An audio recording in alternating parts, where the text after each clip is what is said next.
নমস্কার বন্ধুরা, ইচ্ছে কিচেন অ্যান্ড ব্লগের তরফ থেকে সবাইকে স্বাগত জানাই। আজকে তোমাদের সঙ্গে শেয়ার করব ঠাকুরবাড়ির স্টাইলের আলুর দমের রেসিপি। প্রথম থেকে শেষ পর্যন্ত ভিডিওটার সঙ্গে থাকো, আশা করি তোমাদের খুবই ভালো লাগবে। তাহলে চলো বন্ধুরা, ঠাকুরবাড়ির স্টাইলে আলুর দমের রেসিপিটা শুরু করে দিই। আলুর দমের জন্য কয়েকটা আলু আমি খোসা ছাড়িয়ে কেটে নিয়ে ভালো করে ধুয়ে নিয়েছি। আলুর দমের জন্য কিছু মশলা আমি গরম কড়াইয়ে একটু গরম করে নেব। তার জন্য এখানে নিয়েছি সাদা তিল, বড় চামচের 3 চামচ তিল নিয়েছি। এখানে নিয়েছি 1 চামচের মতো গোটা ধনে, এখানে নিয়েছি 4টে মতো শুকনো লঙ্কা, আর নিয়েছি কয়েকটা গোলমরিচের দানা, আর এখানে নিয়েছি কয়েকটা কাজু বাদাম। গ্যাসে কড়াই গরম করে নিয়ে দিয়ে দিচ্ছি শুকনো লঙ্কাগুলো দিয়ে 30 সেকেন্ডের মতো নাড়াচাড়া করে নিলাম। দিয়ে দিচ্ছি ধনে, দিয়ে দিচ্ছি সাদা তিল, দিচ্ছি গোটা গোলমরিচ, কাজু দানা। এবার নাড়াচাড়া করে মশলাটাকে একটু ভেজে নেব। মশলাগুলোকে ভেজে নিয়েছি, এবার একটা প্লেটে নামিয়ে নেব। আলুর টুকরোগুলোকে ভাজার জন্য কড়াইয়ে সাদা তেল দিয়ে দিচ্ছি। তেল ভালো করে গরম করে নিয়েছি, আলুর টুকরোগুলো দিয়ে দিচ্ছি। এই সময় গ্যাসের ফ্লেমটাকে একেবারে লোতে রেখেছি। লোতে রেখেই তারপরে এই ছাকা তেলে আলুর টুকরোগুলো খুব ভালো করে সেদ্ধও হয়ে যাবে, এদিকে ভাজাও হয়ে যাবে, সেইভাবে করে ভেজে নেব। মশলাগুলো এদিকে আমি পাটার মধ্যে নিয়ে বেটে নেব। মশলাগুলো খুব সুন্দর মিহি করে বেটে নিয়েছি, তুলে নেব একটা বাটিতে।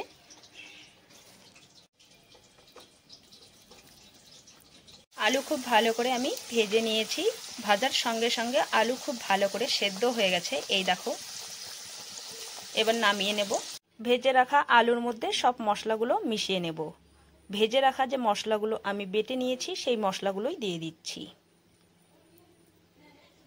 1 চামচ আদা বাটা, দিয়ে দিচ্ছি স্বাদ বুঝে লবণ, আর দিয়ে দিচ্ছি পরিমাণ মতো হলুদ গুঁড়ো, দিয়ে দিচ্ছি সামান্য একটু চিনি, দিয়ে দিচ্ছি ফেটিয়ে রাখা টক দই, বড় চামচের 2 চামচের মতো টক দই আমি ভালো করে ফেটিয়ে রেখেছি, দিয়ে দিলাম।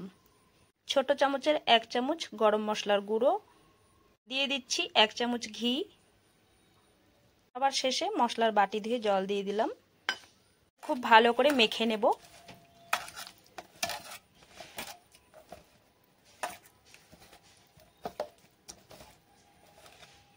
ভালো করে মেখে নিয়েছি, আর দেখো বন্ধুরা, দেখে কিন্তু এখনই মনে হচ্ছে আলুর দমটা একেবারেই রেডি।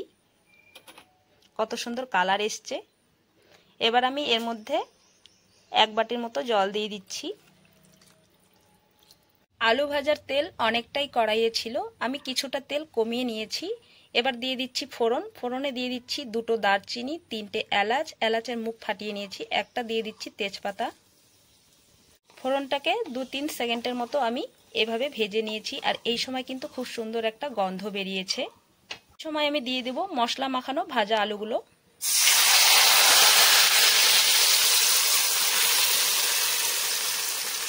দিচ্ছি কয়েকটা কাঁচা লঙ্কা চেরা।